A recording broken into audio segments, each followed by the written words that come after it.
মাতৃত্বকালীন ছুটি বিধিমালা অনুযায়ী একজন কর্মজীবী নারী ছুটিপ্রাপ্য।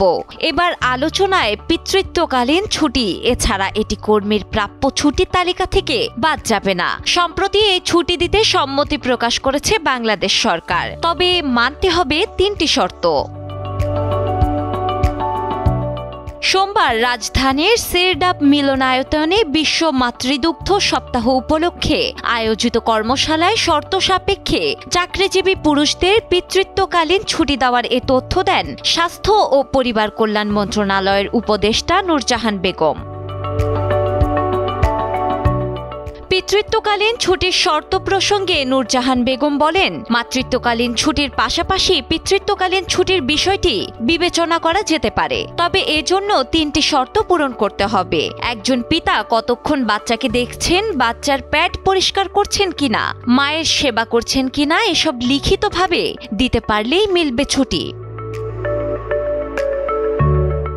নূরজাহান বেগম এ সময়ে জরুরি কিছু বিষয়ে জোর দিয়ে বলেন, শিশুকে পর্যাপ্ত সময় দেওয়া, শিশুর যত্নে সমান অংশগ্রহণ এবং সন্তান সম্ভবা বা স্ত্রীর সেবা করার লিখিত প্রমাণ দিতে হবে। এই অনুষ্ঠানে মাতৃদুগ্ধ পানের হার কমার উদ্বেগ প্রকাশ করে তিনি বলেন, গত ৫ বছরে বাংলাদেশে শিশুদের মাতৃদুগ্ধ পান করানোর হার কমেছে, যা নিয়ে উদ্বেগ প্রকাশ করে দেখানো হয়েছে বেশ কিছু কারণকে, যার মধ্যে রয়েছে প্রচারণার অভাব, আইন লঙ্ঘন করা সত্ত্বেও শাস্তিমূলক ব্যবস্থার অভাব, কর্মজীবী মায়েদের পর্যাপ্ত ছুটি না পাওয়া এবং কর্মস্থলে দুধ সংরক্ষণের সুযোগ সুবিধা না থাকা, যার ফলে অনেক মা অফিসে ফিরে ঝুঁকছেন কৃত্রিমের দিকে।